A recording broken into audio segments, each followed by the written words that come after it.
So far, we have seen two schemes for memory management. One is partitioning and the second is paging.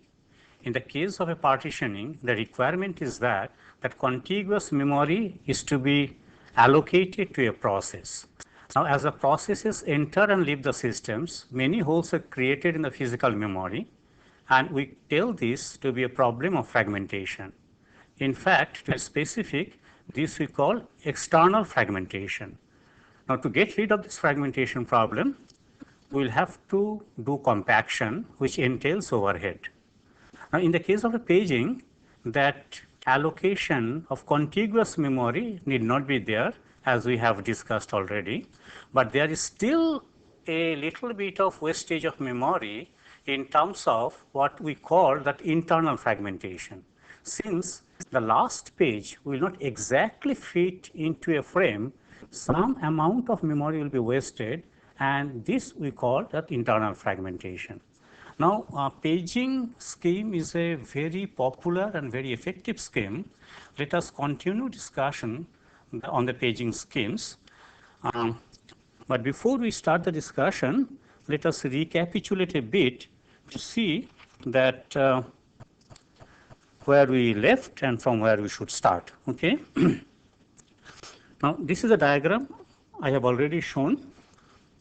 Here is the paging hardware.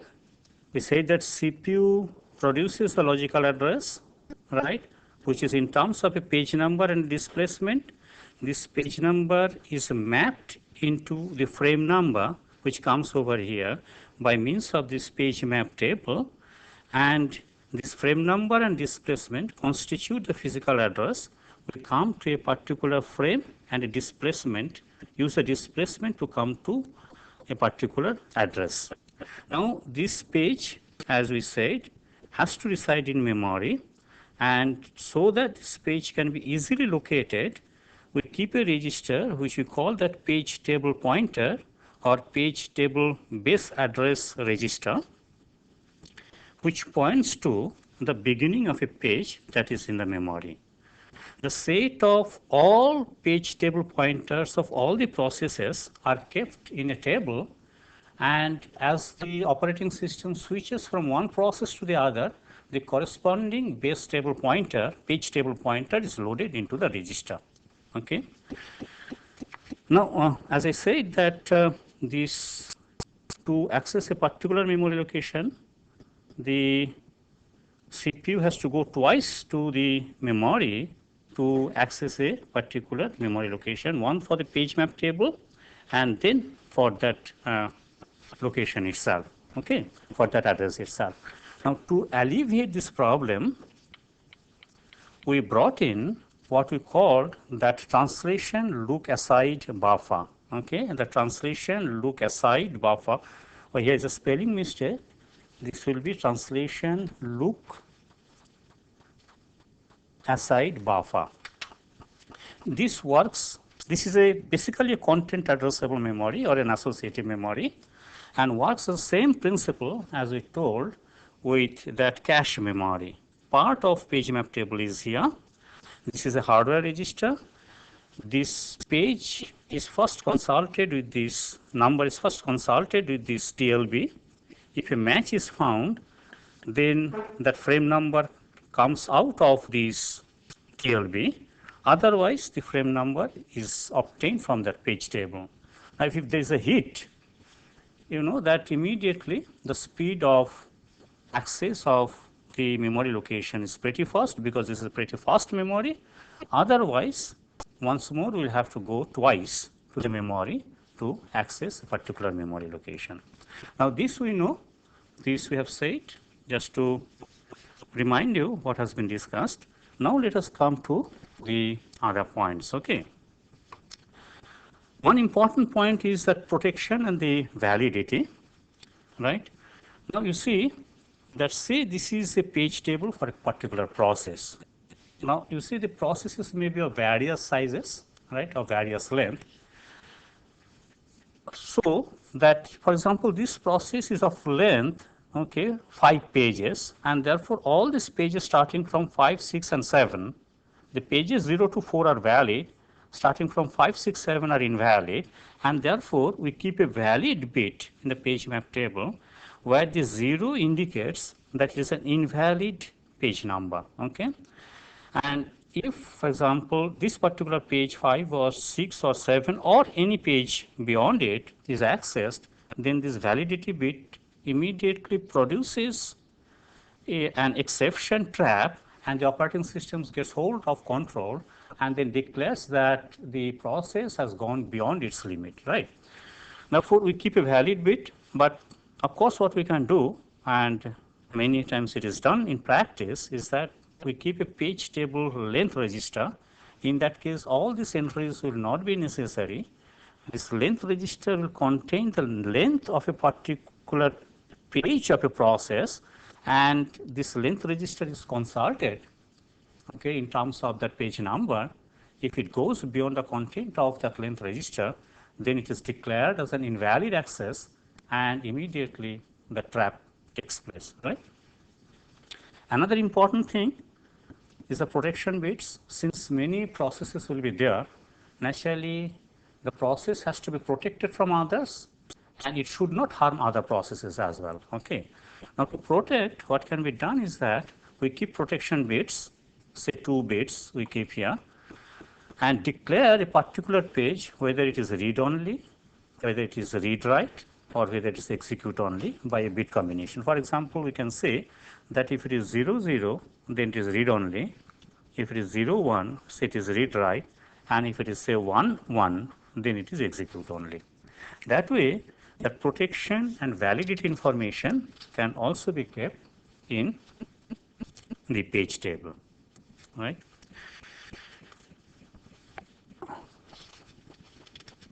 Another factor that I would like to discuss is this. You see here, say if it is a too huge address space for a process, right? Say 4 GB address space.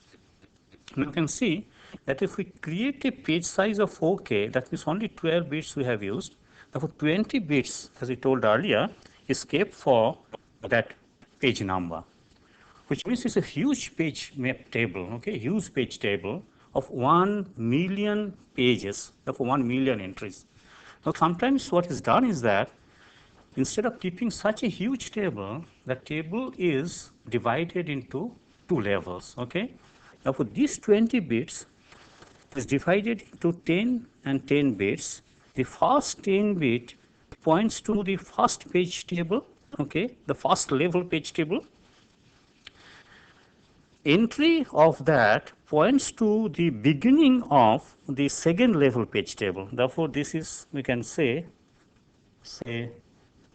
0th level, and say this is our first level, right? These 10 bits points to the entry in that 0th level, and the entry over here, say this is B, that points to, this is therefore B, is the beginning of the first level page table. 2 levels are used, and the corresponding frame number is obtained from the entry of this first level page table, which is a P2 offset from the beginning of this page table. This P2 is coming from here, right? Let me repeat once more.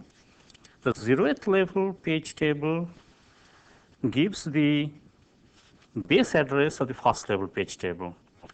The entry is obtained from the beginning of the 0th level page table by an offset of P1. That entry, say B, is taken and is used as the base of the first level page table, and entry here is the P2 offset from the beginning of the first level page table, and if this is F, then this is the Fth frame that we are taking, and the displacement is given by D. Therefore, you see that the page number is divided into, so to say, the 2 levels, and the 2 levels, the 0th level and the first level, acts this way. And as has been told earlier, the base table pointer, the page table pointer points to the beginning of the 0th level page table. Therefore, here is that register, which is that PMT, say, pointer that points to the beginning of this 0th level page table. Now, we call this multi-level paging. Okay. Now, let me come to another aspect of it, which we call that inverted page table. Okay. In the case of an inverted page table, what happens? Let me see. Now, you see that there may be many processes, that each of the processes will have its own page table, and if we take the total page tables, okay, that it may be huge, okay, and naturally we'll have to keep track of all the page tables. And how do we keep track of, how the OS keep tracks of, we have already explained. But one important thing is that the total number of entries in the page table cannot be more than the total number of frames in the memory, which essentially means that if we keep a table, okay, which of the size of which the size of that entire memory, okay, that means the frame numbers of that entire memory, total number of frames in that entire memory, that should be sufficient.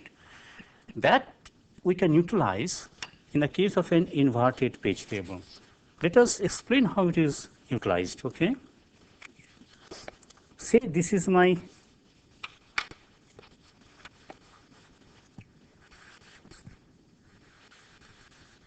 inverted page table. The entries are here.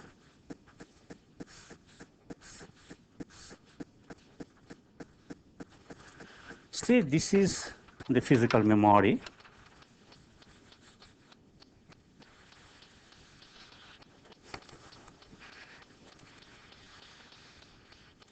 Say this is the 0th frame, the first frame, second frame, third frame, fourth frame, fifth frame. Okay, 0. This is the frames.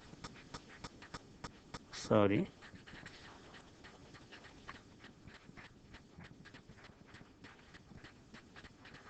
Zero, 1, 2, 3, 4, 5, and so on. Now, this table, which is, say that we call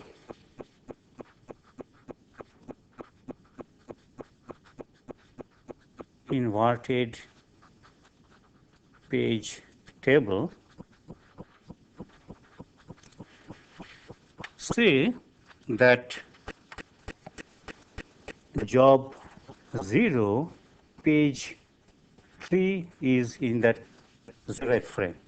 Then that 0th entry of this, so for example, that 0th entry of this inverted page table will contain that 0, which is the job 0, okay, and 3, which means that job 0, page 3 is in the 0th entry. So, for example, that third entry, third frame contains, say that job 11 and say page 15. In that case, that third entry in that inverted page table, which corresponds to the third frame, will contain job number, which is 11, basically process number, which is 11, and the page number, which is 15. Okay, which means that this inverted page table has 2 entries. Okay, the first one is the job number, and the second one is the page number of that particular job. And this job number and page number, this tells me that job number 0, page number 3 is in frame number 0. So, job number 11, page number 15, or process number 11 and page number 15 is our frame number 3.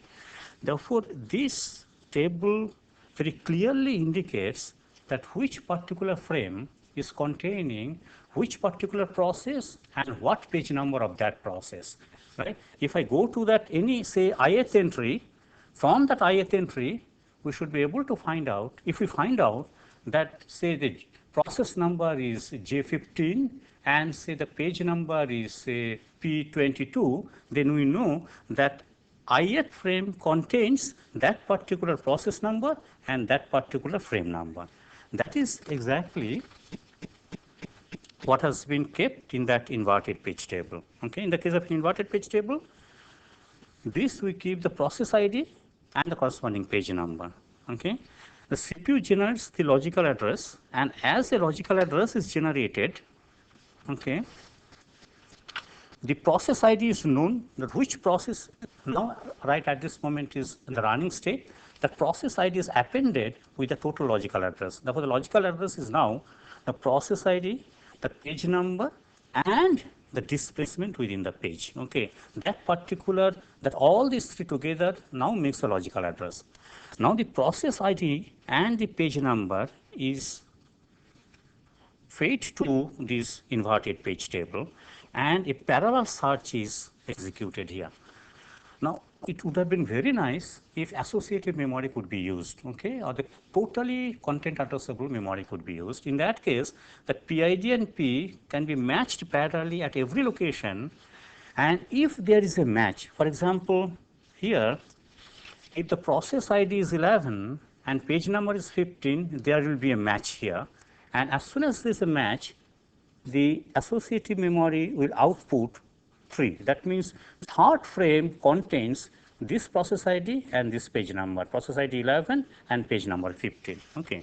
Therefore, if a parallel search or parallel comparison could be done in terms of an associative memory, content addressable memory, then that particular index, say K is that index of this particular entry, will be outputted, and that K replaces the page number. And now that K, that frame number and the displacement, tells me that exact address of a particular word or a byte. Now, that's quite fine. We can keep an inverted page table and we can go this way, but only problem is that this page table, the physical memory is too huge. Okay, because there should be one entry corresponding to each frame on this inverted page table, and since nowadays the physical memory can be very huge, of the order of gigabytes, you can immediately see what will be the size of this table, and therefore a complete associative search, okay, a content addressable search is not possible, but some good search technique can be employed, okay, like say hashing, which you have studied in your algorithm or programming or data structure class. That can be, an hardware version of that can be employed, okay, for a search made in this inverted page table to make this search fast, okay, because if you cannot determine this K, the entry of that inverted page table which contains the process ID and the page number fast, that entire process of access to that particular memory location will be slow. Okay. Now, this is the concept of inverted page table. Let me not elaborate further over it. Another important thing that I would like to discuss is that the sharing of pages. Right. Now, we have processes, and the processes run.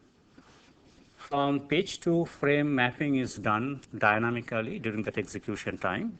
Okay, that's quite fine, and all the processes are independent. But many of these processes, many of the jobs, okay, many of the programs are very, I should say that very common, right, and very popular. And such examples, for example, examples are an editor, a compiler, an assembler, etc. Okay. Now, if every process has its own copy, then you can immediately see that it is a wastage of memory. For example, the same process is being executed, so executed 10 or 20 times, and that amount of memory will be eaten up, okay, for executing that editor process by say 10 or 20 people. Now, why it can be done that this process is shared by these 10 people? This process is shared by these 10 people, okay, and only the data area for these 10 people are different, right? By that I mean, say that editor process, here example I'm giving you, the editor process consists of say 3 pages, page 1, page 2, and page 3. this is shared by, say, three processes, peer 1, peer 2, and peer 3. Okay? Say that page 1 of the editor process, okay, page 2 and page 3 are kept in the frame number 5, 6, and 9.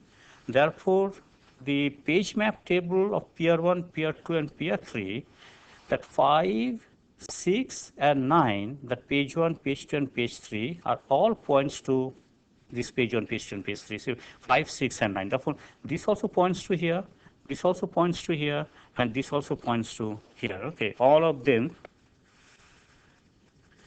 First page is pointed to all the three processes, peer 1, peer 2, and peer 3. Only the data areas at DT1, DT2, DT3 are different for peer 1, peer 2, and peer 3. You see that peer 1 data area, DT1, is in frame 2, okay, here. Peer 2's data area, D2, is at frame 13, which is here, and peer 3's data area, D3, is at page 14, which is here. Now, one important thing is that if you want a process to be shared, the process has to be written accordingly, carefully. It has to be written what we call as a reentrant code, okay?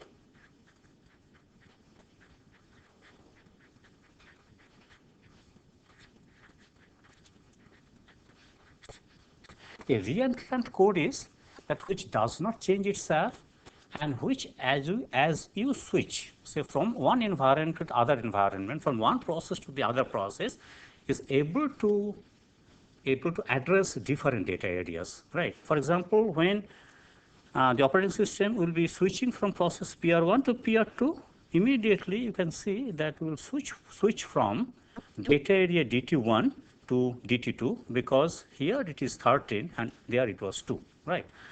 You can immediately see the advantage of it, of sharing, okay? For example, very commonly used programs or processes, as I said, okay? In that case, only one copy will be kept, and that is definitely a very good way of saving that physical memory, okay? By sharing the code. That's all so far as the sharing of pages or sharing of codes we will discuss. Basically, the sharing of codes here is done by means of what we say the sharing of pages, right? Now, that's fine so far as our paging scheme is concerned. One important thing that I should discuss is now allocation and deallocation of physical memory to processes, right? In the case of a partitioning scheme, what we said is that we keep linked lists of free and allocated partitions and adjust these linked lists, okay, of free and allocated partitions to allocate or deallocate memory areas, physical memory areas. Here, what we can do is this, that we keep a bitmap array, okay?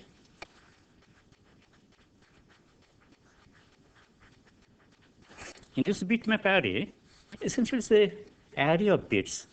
Say this is array position 0, array position 1, 2, 3, 4, 5, 6. Array position 0 corresponds to the frame 0. Array position 1 corresponds to frame 1. This 2 corresponds to frame 2 and so on, which means that ith entry in that array corresponds to that ith frame of the physical memory. Now, this is bit array, and therefore, say any position, so for example, if 2, the second position, if it is 0, then we say that that particular frame is free. Say if it is 1, right, instead of 0, then we say that that particular frame is occupied. Therefore, initially to start with, the operating systems makes all of them 0. Now, as the frame is allocated, okay, that particular bit is made to 1. For example, ith bit is made to 0, and as it is allocated, it's made to 1, which means that ith frame is now occupied.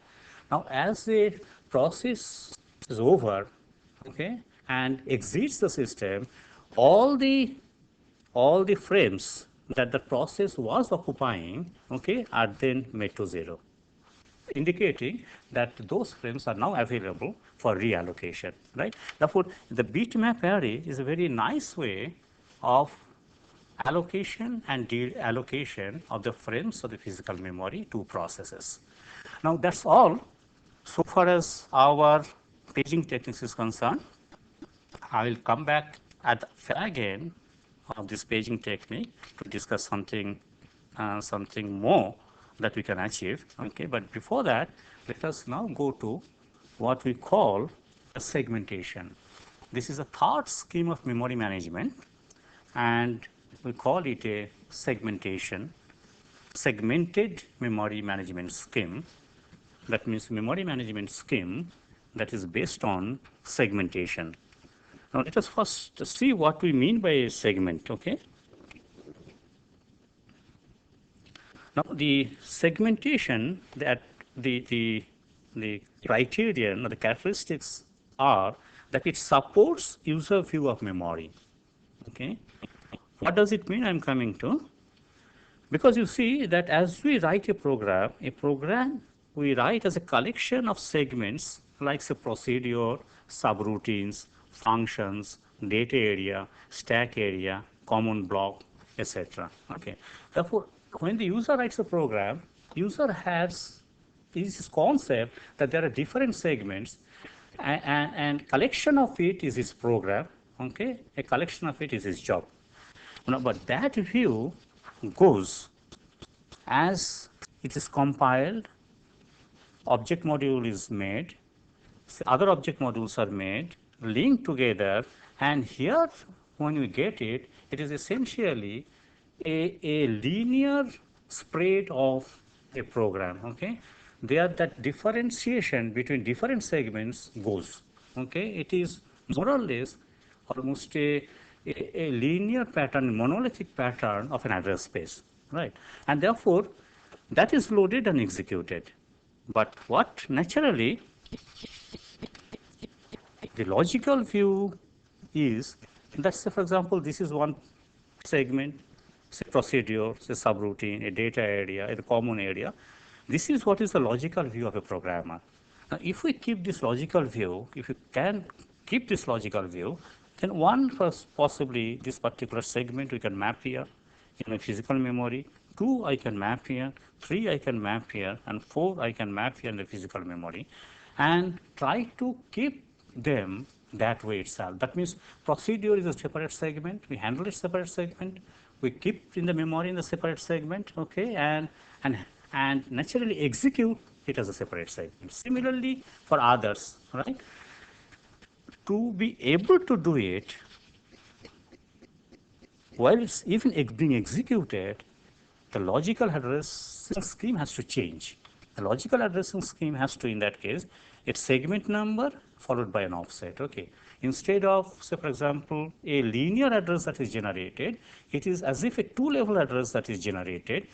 The first level is a segment number, and the second level is an offset. Okay. For example, so if this is a procedure, and say, for example, if it wants to access something from 4, it should say that it is the segment 4, say it is the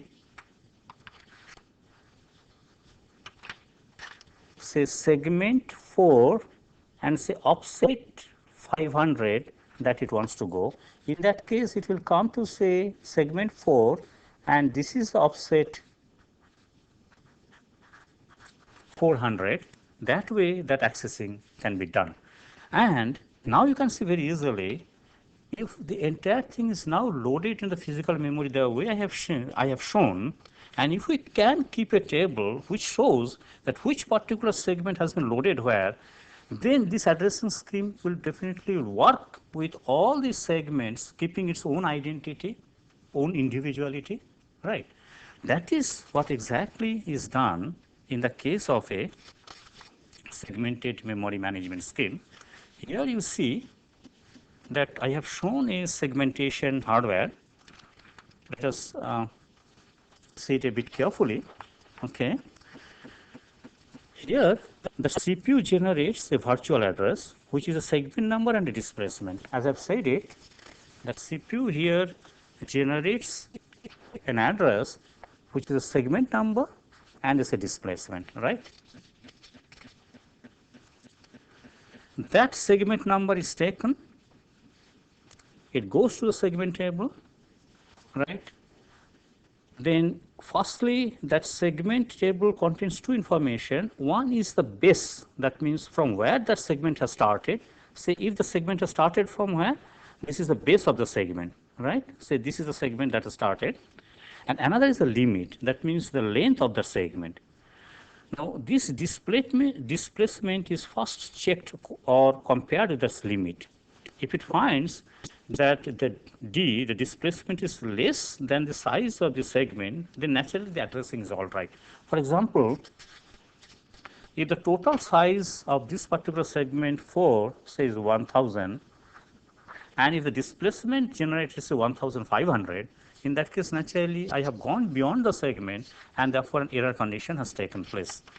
That is the situation that is tested here. Okay. Now if it is more, then an address error trap is generated. That interrupt handler or the trap handler immediately of the operating systems immediately comes into the picture and says, gives an error message, okay, and winds up the entire program, winds up the process, right, because it has gone beyond its segment limit. If not, then this displacement, is taken, the base address is taken, base address of the segment is taken, and that displacement is added with the base address to come to that particular location for accessing. For example, here, this this is 500 I have said, no, this should be 400, right? The 400 is a displacement, not the 500, okay, just correct it out. This should be 400, since this is the displacement, right?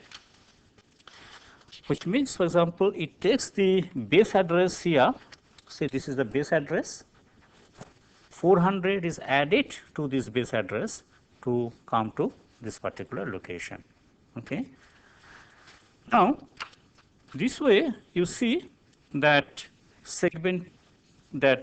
addressing is done in the case of a segmented memory management. And now so far as the segment table is concerned, once more this segment table has to be kept in that memory, okay? That segment table has to be kept in that memory, and the base of that segment table is kept in a segment table base register, okay?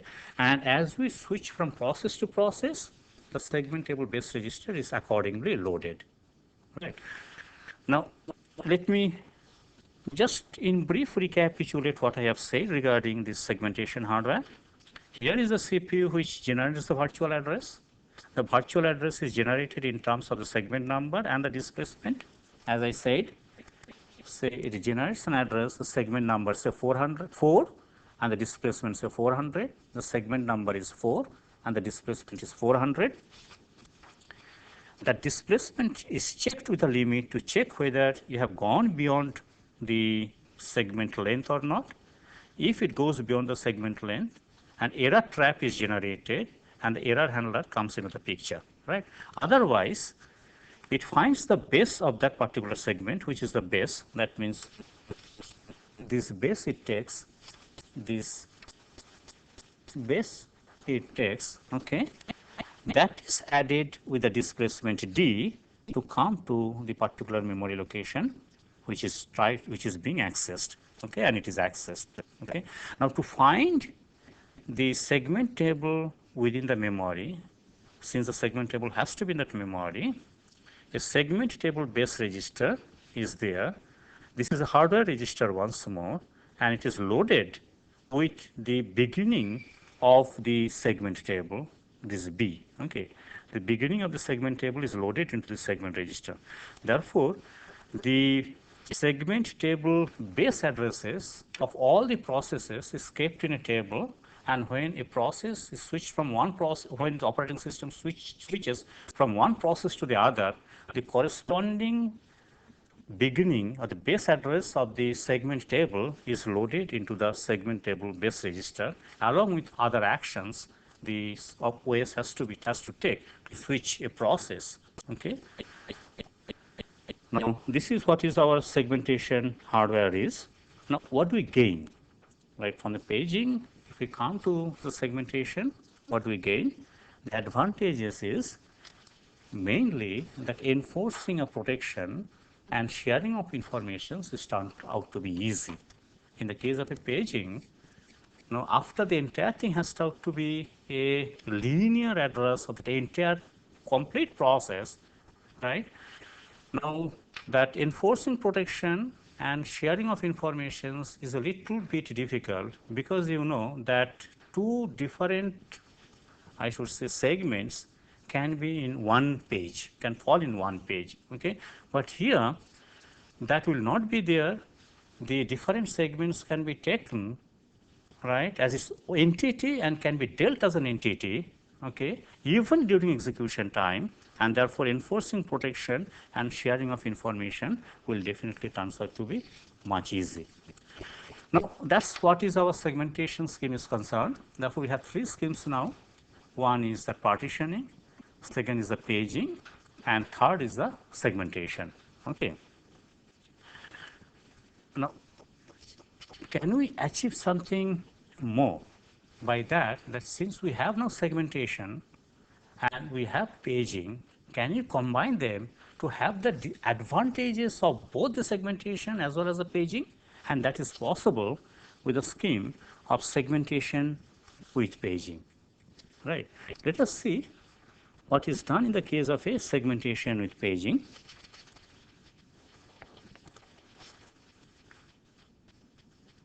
The diagram is possibly a little bit complex, but let us go step by step, and I think the matter will be clarified, will be clear.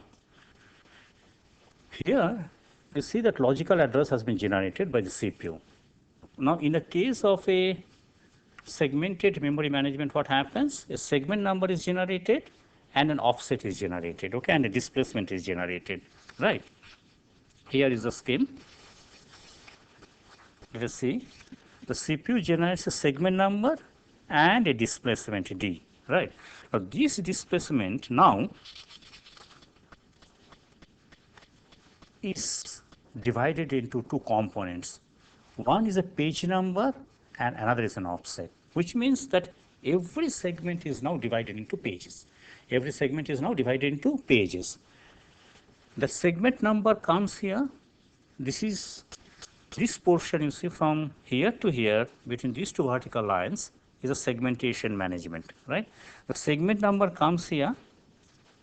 The corresponding address of the page map table, right? This is a PMT or the page map table for this particular segment, right? Is here. That the beginning of the page map table of this particular segment, right, starts from here, and that is given by P. Therefore, that P is added with the page number within the segment, right? What happens actually is this, okay, if I come to that here, say for example, this is a segment. Every segment, for example, this segment is now basically, this segment is now divided into pages. So for every segment will have its page map table, and we'll have to keep track of that and have to consult that to come to the physical address, right? Therefore, we have segment numbers, and every segment has its own page table, okay, because every segment is now divided into pages. That is what is done here, all right? Here is a segment number we take. For this particular segment, here is a page table. The beginning of this page table is kept in this table, okay, in this segment table, and that is a P. Therefore, the P that emerges out of it is the base address of this page table. Now, that is added with a page number, which is the offset of that entry in the page table from the beginning of it. The page number is therefore added with that base address to come to a particular entry in that page map table from where the frame number is taken and replaces the first component of the physical address. Okay. Therefore, that entire thing, the segment number and the page number, this entire thing is replaced by means of this frame number, but the displacement remains all right. We come to this frame number, come to the displacement that is given by D to access a particular memory location, right? For example, to clarify it, say I want a particular memory location in say page 0, page 1 of segment 1, right? This segment will be divided into several pages, and each page will be mapped to a frame, and in that frame this is a displacement. Okay, this is the displacement that we'll have go to access this particular memory location. That is exactly that is being done over here. The segment number is taken from the segment table, the page table is accessed, and from that corresponding page map table entry, the frame number is extracted, and that frame number is added with the displacement. I mean, by added, I mean this transfers the first component of the total linear address, and with this frame number and the displacement, we come to the particular memory location to access the word or the byte that is intended to be accessed. Okay. You can see therefore that this is the virtual address. From here to here is a segmentation that works. From here to here, the paging that works, and here is the physical address. Okay. Here we have just what we have done is that we have combined the segmentation along with paging to come to a physical address, from logical to physical address mapping. Now, once more, let's see, the segment table will be in the memory, and therefore there should be a segment table base register that points to the beginning of the segment table for a particular process. And for each of the segment, the page map table will be in the memory, and therefore the beginning of that page map table will be given by the entry of the segment table. Right. Thus, we have several schemes of memory management, all based on the principle of separating out the logical address from the physical address. This gives a good amount of flexibility, and this gives a good amount of advantage. We can derive some further advantage out of this principle, and what is this further advantage that we can derive, we'll discuss in the next class.